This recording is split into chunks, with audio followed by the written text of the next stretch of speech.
There's 5 things. Okay. So just start recording, hopefully. So this is a preliminary test video for the proof of concept of the Looking for Adventure combat rules. I've got my party set out here. We're the Looking for Adventure combat system uses the Pathfinder tabletop rules, and so here you can see we've got a party that's pretty typical of a Pathfinder adventuring party. We've got Ynaria here, who's going to be playing our fighter. Kraloth is going to be our cleric. Etrian is our wizard, and Thadian, bringing up the rear there, is going to be the group's rogue. Everybody's level 1. If you don't know anything about Pathfinder, that's fine. We're going to be going through all of the rules as we play out the combat. So let's get started. We've got, as you can see around the group, these raid markers that I've placed. Each one of those raid markers is a kobold. Normally you'd be able to hop over to the icon key channel over here, so you join icon key and then move it over to its own window, and then if at any point during a combat you want to know what one of these markers represents, the DM will put into the icon key channel a list that shows what each icon represents. So I'll just quickly go and grab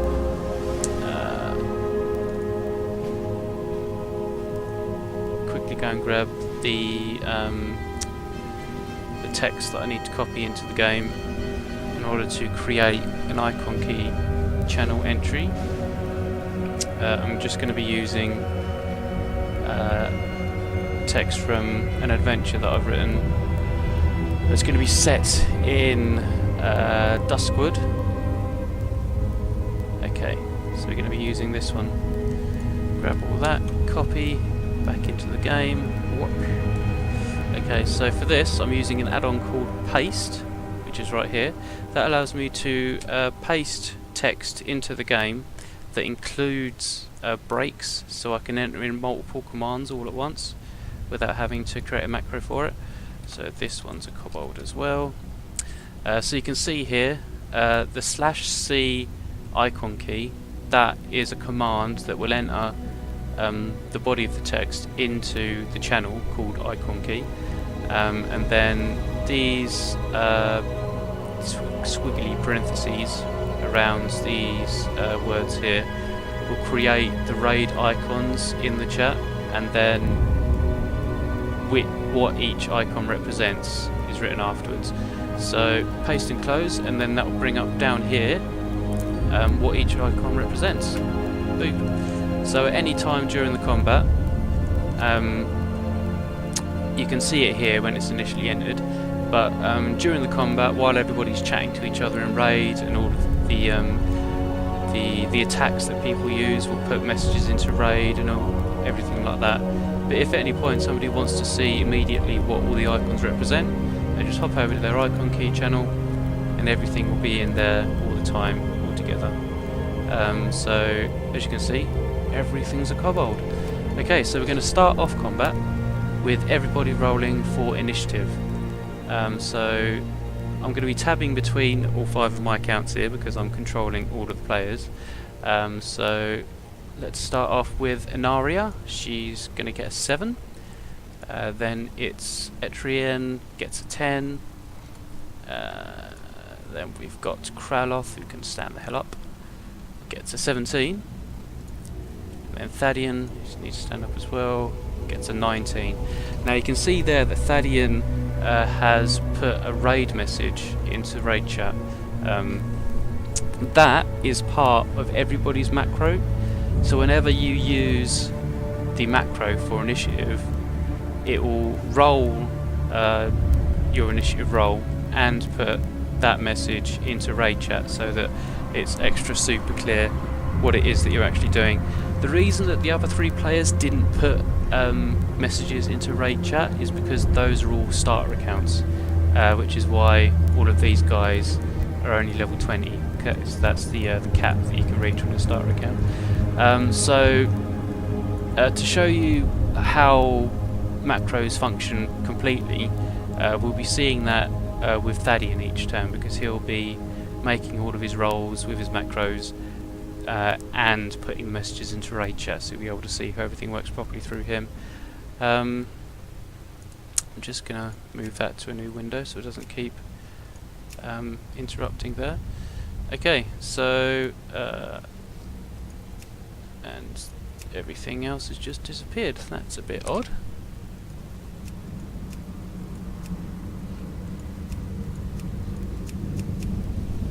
Yeah, this was me practicing with a different thing earlier on. Okay, so that's not... Oh, well actually no, because I don't know what everybody's roles were now. Okay, so tabbing over to Thaddeon, I can see everybody's roles again. Highest roll is Thaddeon himself with a 19. So what we do to show initiative is we come into the raid window here. First off, in group 1 is Thaddeon, so Thaddeon gets to stay there. Next up is Kraloth with a 17, so Kraloth moves to group 2. Oh, actually yes, I've forgotten that as the DM I control all the bad guys, which means that I roll their initiative and they get a 3, kobolds getting +1 to their initiative roll. So that is lower than everybody, I'm pretty sure.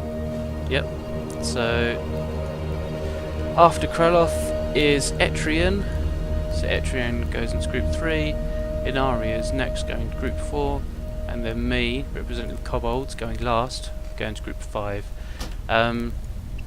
As you can see down here, I've got display in groups ticked in my raid options, so that I can see the order of initiative. Everybody else can have that up if they want, if they just want to make it easier for themselves to be able to keep track of initiative as well, but it's not an obligation, because the DM will be moving to whoever's turn it is currently. So with initiative rolled and sorted out, we go into the first action, which is Thaddeon at the back here. So Thaddeon has 2 actions that he's able to take, because we're using the Pathfinder rules for combat. He can make 2 move actions, or he can make a move action and an attack action. He can't make 2 attack actions, unfortunately. Attack actions can also be other things, things like casting spells, using items, things like that. So right now, I'm just going to tab over to Thaddeon, and he's going to make a break for the green dude over to our left over here. So the way that movement works is, as you can see down here, I've got a range radar up from Deadly Boss Mods with a range of 12. So being a medium humanoid who's not wearing overly heavy armour, Thaddeon has a movement range of 12 yards. Normally in the Pathfinder rules, being a medium humanoid who's not wearing heavy armour, his movement would be 30 feet. And converting feet into yards would normally be 3 feet for every yard.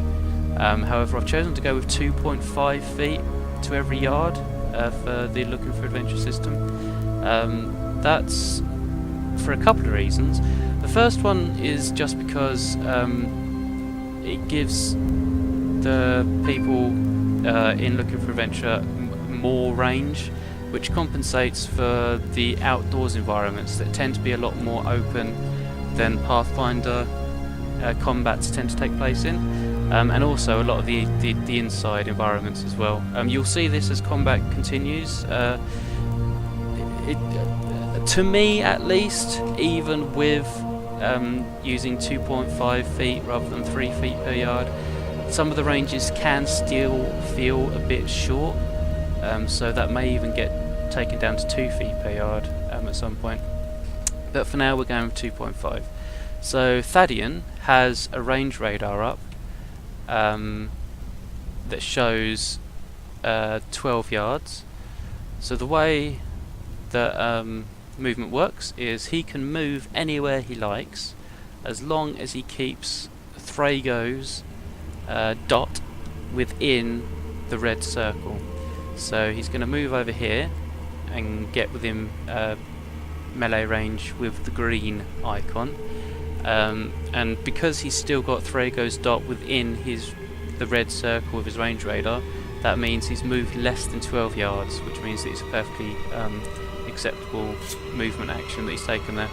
So that's one action. As his second action, he's going to make a melee attack against the kobold represented by the green marker. Now, to do this, he uses his rapier attack macro. I've just popped back to my dwarvy self. So this is another thing as well. The plan at the moment is for whoever's DMing to always have this image up, Calitha's Haunted Locket.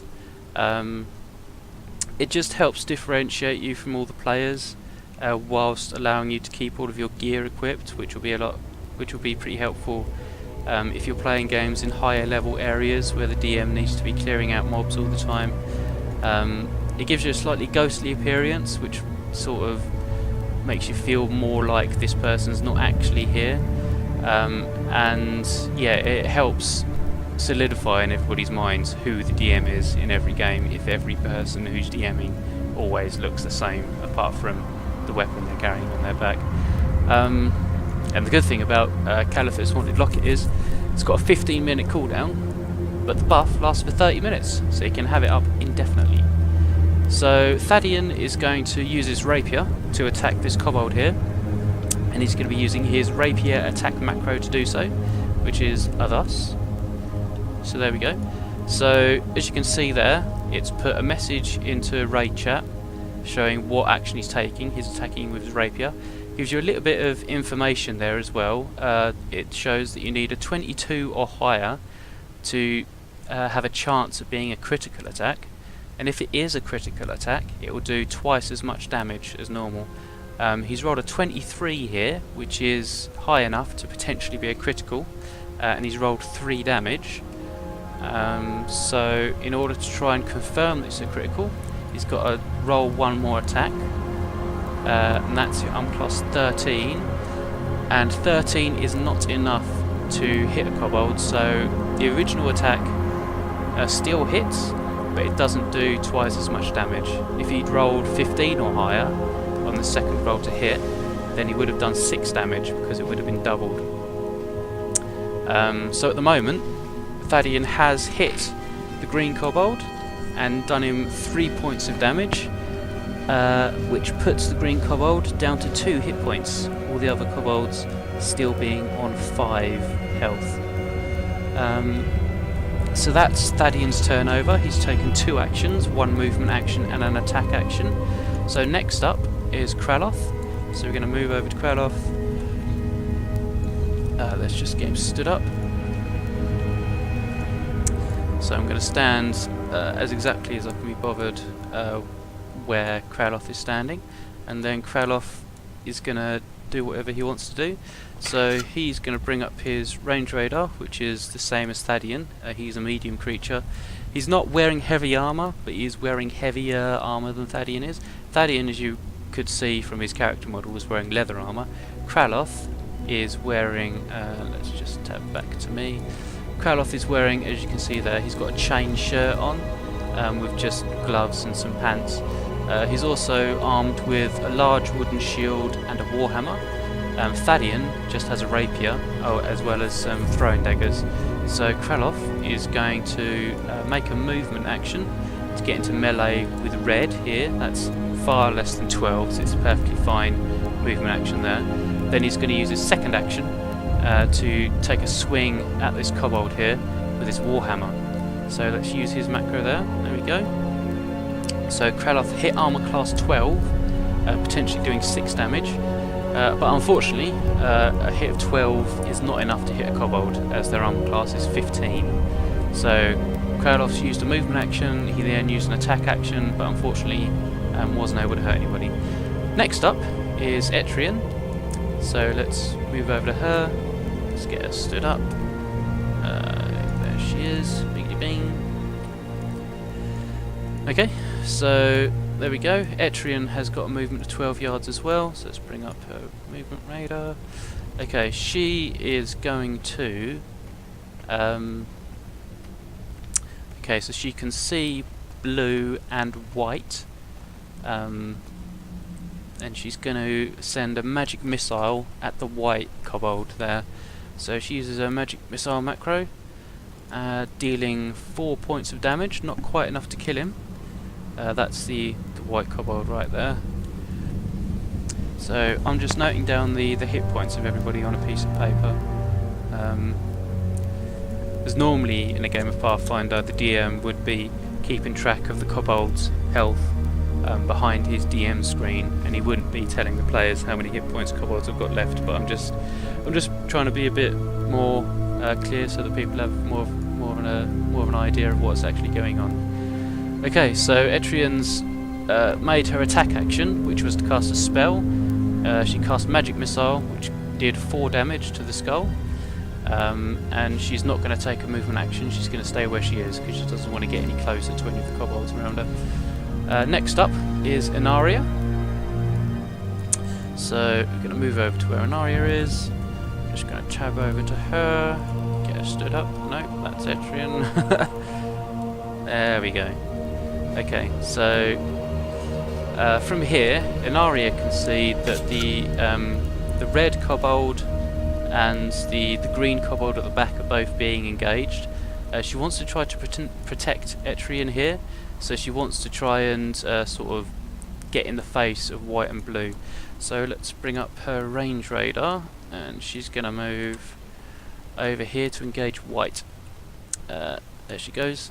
So, okay, at the moment, that's as far as she can move. That's 12 yards, and it's a bit iffy as to whether or not she can actually reach white from there. Let's, yeah, if you can see here, white is over here. Ynaria was only able to move up to here. So what you'll be able to do, because it's going to be weird trying to judge distances in this version of the use of the Pathfinder rules, if something like this happens and you're just out of range using your first move action, you can then declare that you're going to be making a charge action. A charge allows you to take a second movement action, which we shall do now. So Etrian moves an extra yard up so she can attack the skull. A charge is a special action which gives you +2 to hit, but -2 to your armor class until your next turn. So here, Ynaria will have run straight in a line towards the white skull kobold, yelling a war cry, and now she's going to use her longsword macro to make a longsword attack. There we go, and that's a miss. It's hit on +14, which isn't quite enough to hit a kobold. She would have done 12 damage with her longsword doing 1d8 damage +4 from her strength. Unfortunately, she didn't quite manage it, but that's all of her actions used up. A charge as a special action uses up both of your actions that you're able to use during your turn, but it essentially is 2 actions, or actually 3 actions, because you get to make 2 movement actions and an attack action at the end of the second move action.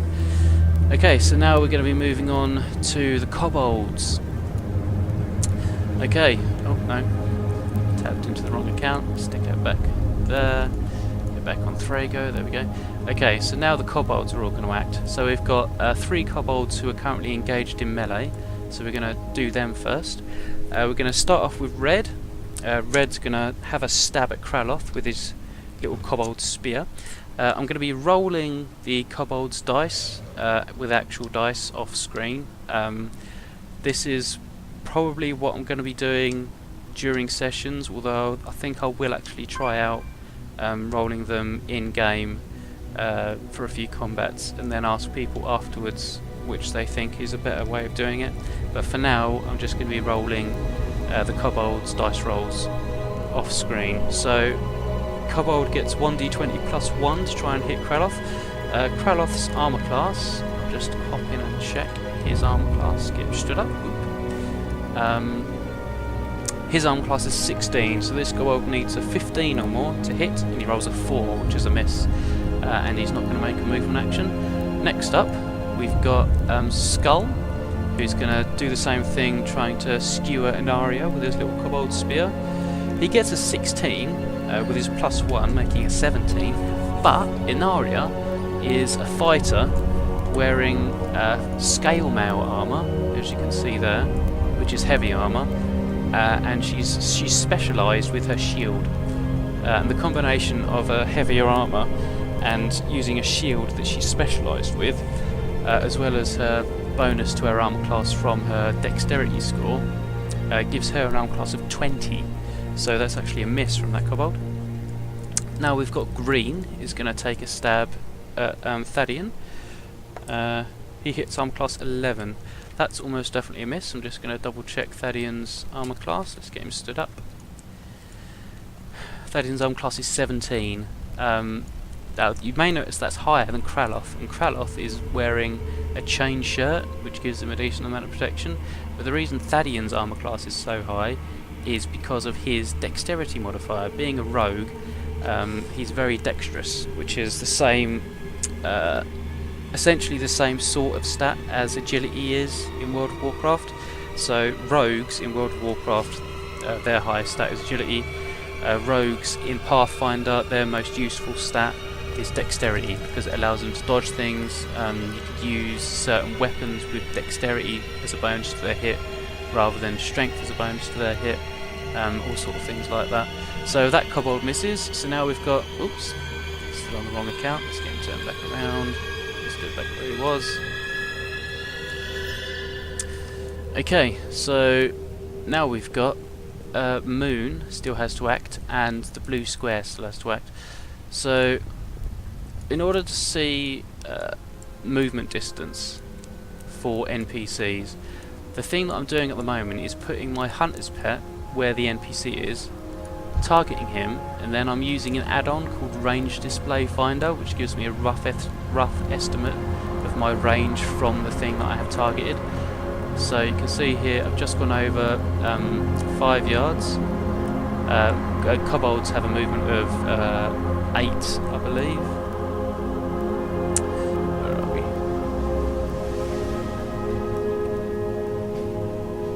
Oh no, Kobolds have a movement of 12 apparently. That may be wrong, but we'll stick with it for now. So we were just over 5 yards there, 6 to 8 yards there, 8 to 10, just over 10, a couple of steps. So the DM will be eyeballing these things to an extent, which is fine, and it's something that we're going to have to get used to in combats and incorporate into our strategies and things. So the Silver Moon goes from there to here. Oh no, that's the wrong one. Put that back over there. Silver Moon is 4, so Silver Moon goes here, and then we're going to do the blue square. Okay, so now 5 yards away. Yep, so he's in plenty of range to get into combat with Etrian here. So Etrian looks like she's actually in a bit of trouble now. She's got 2 Kobolds having a go at us, so we'll have a go with blue first. Hits on plus 9, which is a miss, and the other one hits on plus 3, which is also a miss. These would be getting a bonus from being on either side of Etrian, because that would be flanking her. But we're not going to bother with extra stuff. I'm staying relatively basic right now. Okay, so that's all the Kobolds' actions. So now we're back round to number 1 in the initiative queue, which is Thadian. So I'm going to go stand over on Thadian, and he is going to make an attack roll against Green. So he uses his rapier macro there. There we go, that's another threat of a critical. So we will just roll again to see if it is actually critical. It's not, because on the second one he only hit 11 and he needed a 15. So the first attack, the actual attack, hit, doing an extra 3 damage. So that green kobold was already on 2 because he'd taken 3 points of damage already, so now he's on -1, which makes him dead. So I've hopped back over to Thrago and I'll press 5 to get rid of the green icon. Bloop. And that kobold's fallen down dead. So now Thadian, he's taken 1 action so far, so he's got 1 movement action left, and he's going to use his movement action to come over here and engage the Silver Moon kobold. So that's both of Thrago's actions taken up. Next up is Kraloth, so we're going to move over here, stand on Kraloth, stand him up. So he's still in combat with red, and he's not been able to do anything to him yet, so he's going to take a swing at him with his warhammer. Oh dear, and that's a miss. And he's going to stay engaged there, so he's not going to take any more actions. Next up after Kraloth is Etrian. Etrian's in a bit of a bad spot at the moment, so there she is, stand her up, bloop. She's going to take a single 5-foot step, which in Looking for Adventure is a 2-yard step. Those can be eyeballed pretty easily, so she's going to move to about there. 5-foot steps are pretty handy. You can make 1 5-foot step per turn in addition to your other actions, and they don't cause your opponents to get attacks of opportunity on you. Normally, if you're in melee combat with somebody and you make a movement action to move away from them, then that person will get an attack of opportunity on you as you turn your back on them and start running in the other direction. But just making a 5-foot step, she's able to come out here. Now this is an area where the DM will have to eyeball to see whether or not she's actually still in melee combat with kobolds. I think it would be reasonable to say that since she was in combat and then she took a 5-foot step, she is now out of combat. So this is all going to be a bit subjective, whether or not people are actually in melee with the icon markers, but you're just going to have to use a bit of common sense and rely on the rules to make it a bit clearer every now and again, such as with 5-foot steps. So having taken her 5-foot step, she's now out of melee combat with these 2 dudes, and from there she's going to cast a spell. It's sort of a spell, but it's not really a spell, but that's not overly important at the moment, called Hand of the Apprentice. This is an ability that some wizards have, where they're able to throw out their weapon, have it hit somebody, and then fly back to their hand. So what Etrian's going to do is she's going to throw out her quarterstaff so that it will bonk the blue kobold on the head, and then after the bonk it will fly back to Etrian's hand. So we need to make an attack roll for that, see if it actually hits. So we're going to use her Hand of the Apprentice macro. So we go, you see here armor class 10, which is a miss. So people aren't doing very well at the moment. Now she does have 1 action left, which can be a move action. So she is going to move a bit further away, keeping Thrago within her range radar there. Yeah, she's going to move over here a bit.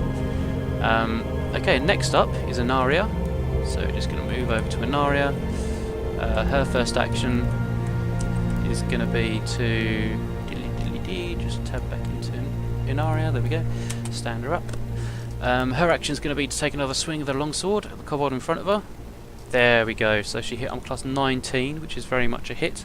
She rolled minimum damage of 5, which is a bit of a bum, but luckily kobolds only have 5 health.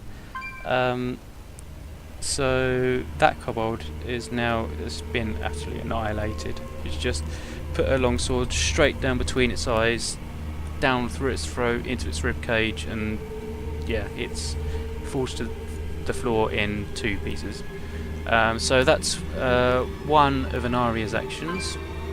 We'll just get rid of that raid marker, and then Ynaria can make a move action, keeping Thrago within her range radar. She's going to come over here and engage blue, which she's perfectly in range to do. Okay, so up next is the kobolds.